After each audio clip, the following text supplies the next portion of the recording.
warahmatullahi wabarakatuh.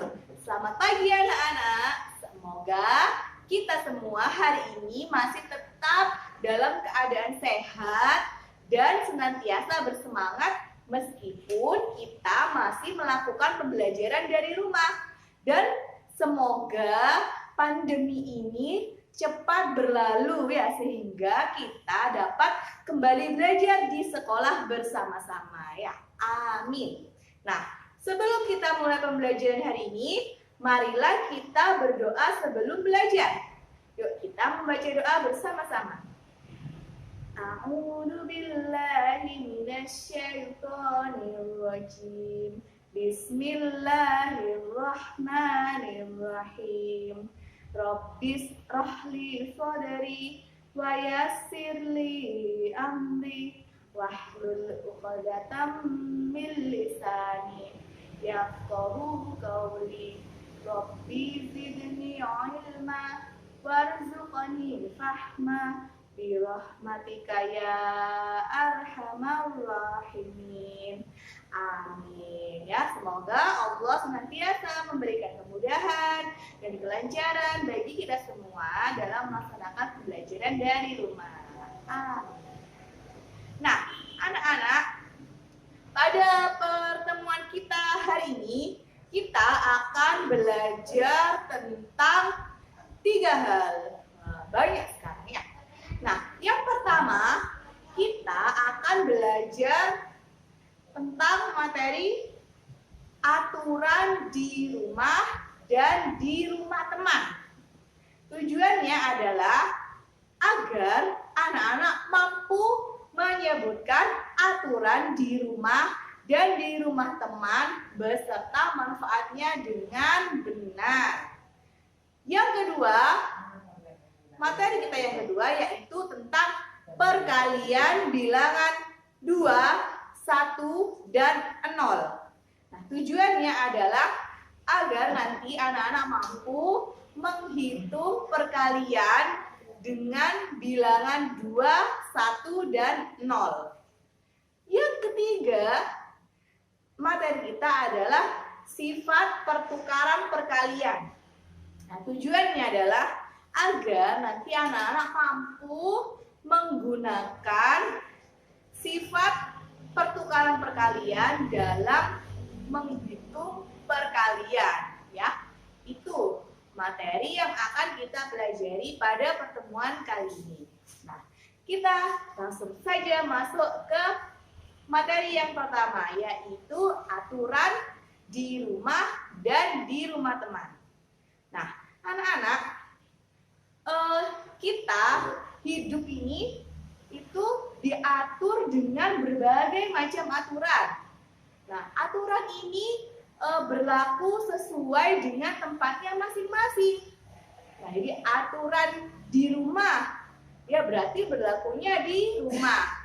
Aturan di rumah teman juga berlakunya di rumah teman, dan aturan yang lain juga berlaku di tempat yang lain. Nah, aturan ini aturan di rumah teman, aturan di rumah ya, aturan di rumah dan di rumah teman ini berbeda-beda pada setiap rumah atau setiap tempat ya. Jadi aturan di rumah si A itu belum tentu sama dengan aturan yang diterapkan di rumah si B. Begitu juga aturan yang ada di rumah teman. Aturan yang ada di rumah teman A misalnya, itu juga belum tentu sama dengan aturan saat kita bertamu ke rumah teman yang B. Gitu.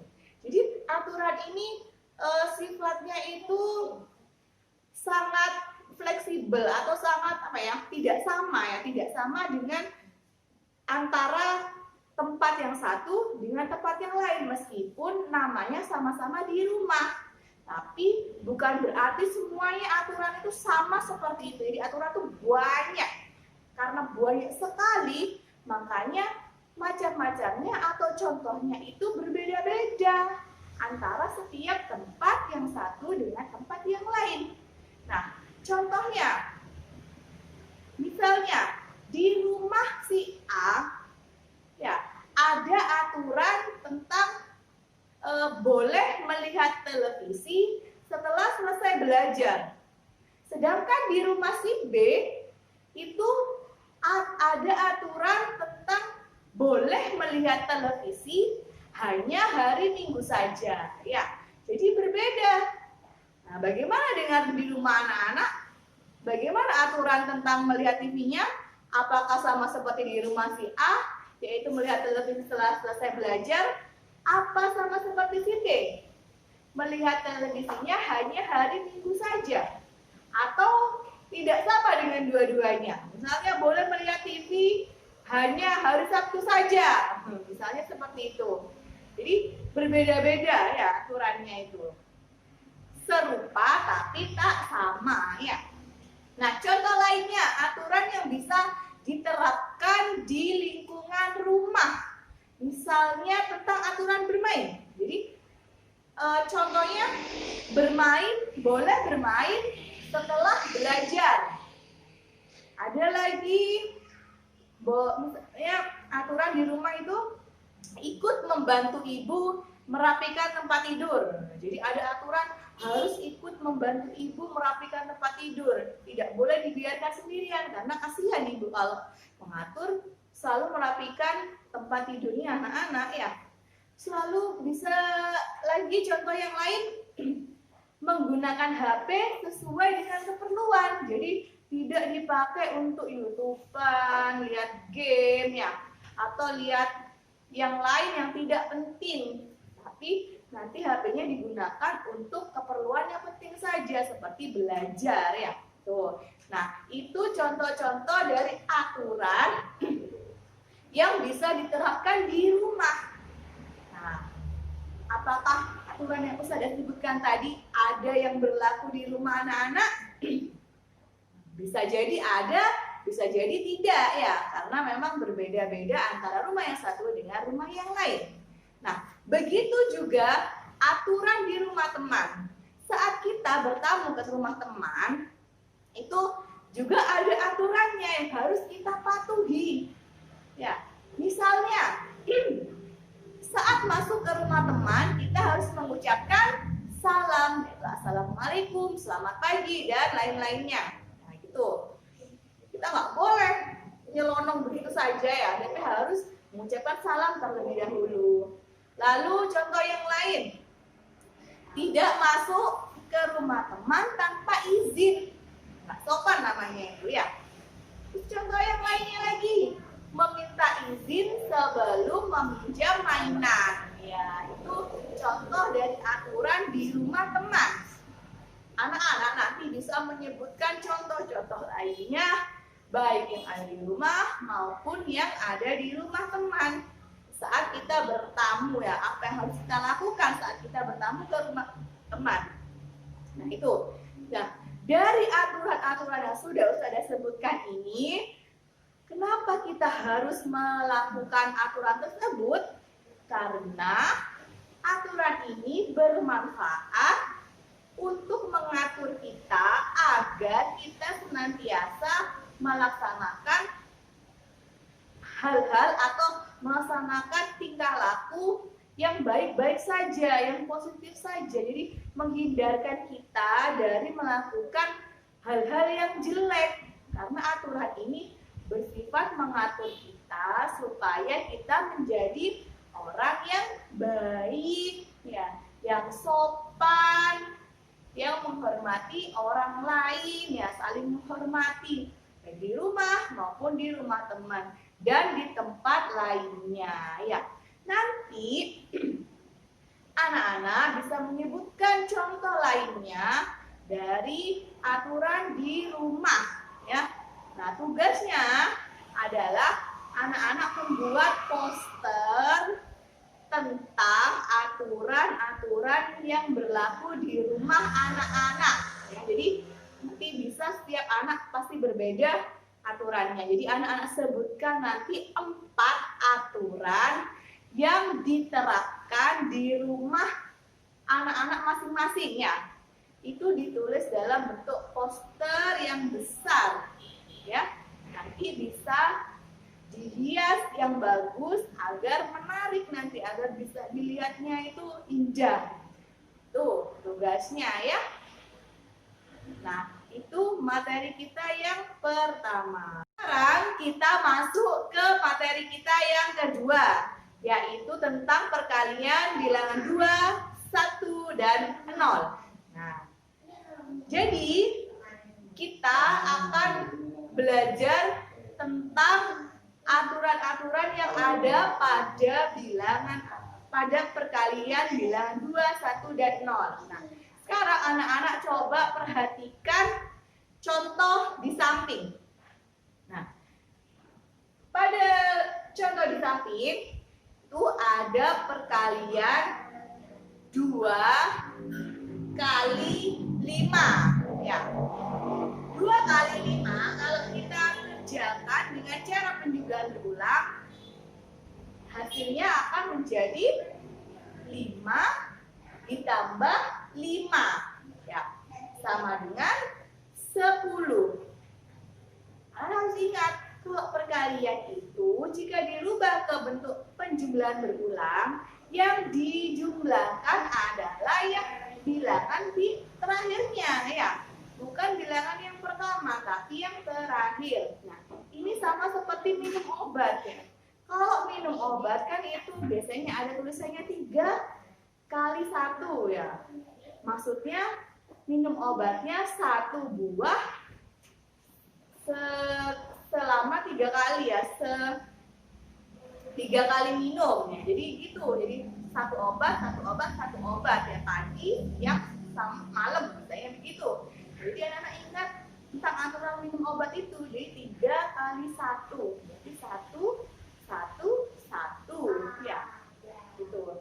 Nah, sama seperti ini juga, jadi 2 kali 5 itu sama dengan 5 ditambah 5, jadi 5-nya ada 2, hasilnya adalah 10. Nah, lalu contoh yang kedua, 2 dikali 6 sama dengan 6 ditambah 6, hasilnya adalah 12. Lalu contoh yang ketiga, 2 dikali 8 sama dengan 8 ditambah 8, hasilnya adalah 16 ya. Nah, dari ketiga contoh ini anak-anak bisa perhatikan coba. Jadi kesimpulannya itu untuk perkalian bilangan dengan 2 itu sama hasilnya dengan menjumlah bilangan tersebut sebanyak 2 kali. Jadi hasil dari perkalian dengan bilangan 2 itu hasilnya sama dengan menjumlah bilangan tersebut sebanyak 2 kali ya. Jadi 2 kali 5 berarti ya 5-nya ditambah 5 ya gitu. Jadi ditambah sebanyak 2 kali. Jadi 2 kali 5 ditambah 5, 2 kali 6 tambah 6, 2 kali 8 tambah 8 dan seterusnya. 2 kali 10 berarti 10 tambah 10, 2 kali 3 tambah 3. Nah, jadi seperti itu. Itu untuk bilangan itu untuk perkalian bilangan 2. Jadi berlaku hal seperti itu, aturan seperti itu. Jadi saya ulangi lagi, jika perkalian bilangan dengan 2 itu hasilnya sama dengan menjumlah bilangan tersebut sebanyak 2 kali ya. Tuh. Nah, coba anak-anak pahami. Oke, kalau sudah kita lanjut ke bilangan 1. Jadi penjumlah perkalian dengan bilangan 1. Jadi kalau bilangan 1, coba perhatikan contoh. Ada 1 dikali 5 sama dengan 5 ya. Tidak bisa ditambah karena 5 cuma 1. 1 kali 7 sama dengan 7. 1 kali 10 sama dengan 10. Nah, dari ketiga contoh tersebut, anak-anak coba perhatikan. Perkalian bilangan 1 itu menghasilkan bilangan itu sendiri. Jadi perkalian bilangan dengan bilangan 1 itu menghasilkan bilangan itu sendiri. Kalau 1 dikali 5 berarti hasilnya ya 5. 1 kali 7, 7. 1 kali 8, 8. 1 kali 10, 10. 1 kali dengan bilangan apapun hasilnya ya bilangan itu sendiri. 1 kali 11 sama dengan 11. Dan seterusnya ya. Jadi seperti itu untuk bilangan 1 ya, perkalian bilangan 1. Jadi anak-anak tidak perlu menghitung sudah. Tinggal, 1 kali 5, ya 5 berarti hasilnya. 1 kali 7 ya berarti 7. Gitu ya. Tuh. Nah, anak-anak pahami terlebih dahulu. Ya. Kalau sudah, kita lanjut ke perkalian bilangan 0. Jadi, untuk perkalian bilangan 0, coba perhatikan di contoh. Ada 2 dikali 0. Berarti kalau kita tulis penjumlahan berulangnya adalah sama dengan 0 ditambah 0. Hasilnya 0. 3 kali 0. 0 sama dengan 0 ditambah 0 ditambah 0. Hasilnya 0. 5 kali 0 sama dengan 0 tambah 0 tambah 0 tambah 0 tambah 0. Hasilnya 0. Nah, dari ketiga contoh ini, nah kita bisa melihat kalau perkalian bilangan dengan 0 itu hasilnya adalah 0. Jadi berapapun dikali dengan 0 itu hasilnya adalah 0. Ya. Jadi 2 kali 0 ya 0. 3 kali 0 0. Bilangan berapapun kali 0 hasilnya 0. Jadi kita tidak usah menghitung ya, tinggal aja tulis 0 0 0 itu ya. Nah, itu perkalian bilangan 1, perkalian bilangan 2, 1 dan 0 ya. Jadi seperti itu. Itu berlaku untuk semua yang melibatkan bilangan 2, 1 dan 0 ya, seperti tadi. Nah, anak bisa dipahami terlebih dahulu ya. Nanti anak-anak bisa mencobanya sendiri di rumah ya. Lalu kita sekarang langsung masuk ke materi yang terakhir. Materi yang ketiga yaitu sifat pertukaran perkalian. Nah, jadi pada perkalian ini berlaku sifat pertukaran. Nah, bagaimana itu pertukaran? Kita perhatikan gambar di samping. Nah, ini Ustazah punya gambar kelereng. Dalam setiap kotaknya ini ada berapa? Ada 3 ya? Ada 3. Dalam setiap kotak itu berisi 4 kelereng. Jadi kalau kita tulis penjumlahan berulangnya berarti 4 ditambah 4 ditambah 4 ya. Terus berarti bentuk perkaliannya adalah 3 dikali 4 sama dengan 4 ditambah 4 ditambah 4. Hasilnya 12. Ya. Lalu anak perhatikan lagi gambar selanjutnya. Ini sudah punya 4 kotak sekarang. Punya 4 kotak yang masing-masing kotaknya berisi 3 kelereng. Lalu kita tuliskan bentuk penjumlahannya berarti 3 ditambah 3 ditambah 3 ditambah 3. Ya.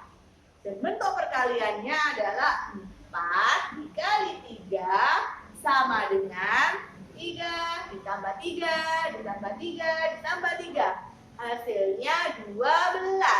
Nah, anak-anak perhatikan pada 2 contoh ini, 2 gambar ini ya. Pada contoh yang pertama, itu bentuk perkaliannya ada 3 kali 4. Hasilnya 12. Pada contoh yang kedua, bentuk perkaliannya adalah 4 dikali 3. Hasilnya juga sama 12. Nah, yang membedakan hanyalah bentuk perkaliannya. Kalau yang pertama 3 kali 4, kalau yang kedua adalah 4 dikali 3. Dibalik ya, dibalik. Nah, hasilnya sama. Jadi perkalian itu berlaku pertukaran atau dibalik itu juga sama. Jadi 3 dikali 4 sama dengan 4 dikali 3 sama dengan 12 hasilnya. Jadi sama ya. Itu. Nah, coba anak-anak pahami terlebih dahulu. Jadi itu namanya sifat pertukaran perkalian. 3 kali 4 sama dengan 4 dikali 3. Hasilnya pun sama, 12. Jadi sama saja, boleh dibolak-balik ya. Nah, ini sifat pertukaran perkalian itu juga kita bisa menggunakan ke semua bentuk perkalian. Baik yang perkalian 2, 1, dan 0 tadi. Nah, kalau misalnya kita gunakan untuk perkalian dengan bilangan 2, tadi itu 2 kali 5. Nah, berarti sama dengan 5 dikali 2. Hasilnya juga 10 ya. Untuk bilangan perkalian bilangan 1 juga seperti itu. 1 kali 5 sama dengan 5 dikali 1. Hasilnya 5. Untuk perkalian bilangan 0 juga bisa. 2 kali 0 sama dengan 0 dikali 2. Hasilnya pun sama, yaitu 0 ya. Jadi harus ingat itu. Jadi bisa dibolak-balik, perkalian itu bisa dibolak-balik. Hasilnya sama saja ya. Itu. Nah, anak-anak pahami tentang perkalian yang sudah kita pelajari hari ini. Jika memang ada yang masih bingung, bisa bertanya kepada orang tua dan juga bisa mencobanya langsung pada buku paket masing-masing di rumah ya. Nah, materi kita, 3 materi kita sudah habis. Nah, jadi kita akhiri dulu pembelajaran kita pada hari ini. Marilah kita tutup pembelajaran kita dengan doa sudah belajar. Kita baca bersama-sama. A'udzu billahi minasyaitonir rajim. Bismillahirrahmanirrahim. Subhanakallahumma wa bihamdika asyhadu an la ilaha illa anta astaghfiruka wa atubu ilaik. Amin. Alhamdulillah. Semoga materi kita pada hari ini dapat diserap anak-anak dengan baik dan anak-anak dapat memahaminya dengan baik, sehingga nanti pada waktu mengerjakan tugas anak-anak dapat mengerjakannya dengan benar ya, dengan hasil yang sempurna ya. Bisa ada akhiri, mohon maaf bila ada kata-kata yang salah ya. Assalamualaikum warahmatullahi wabarakatuh.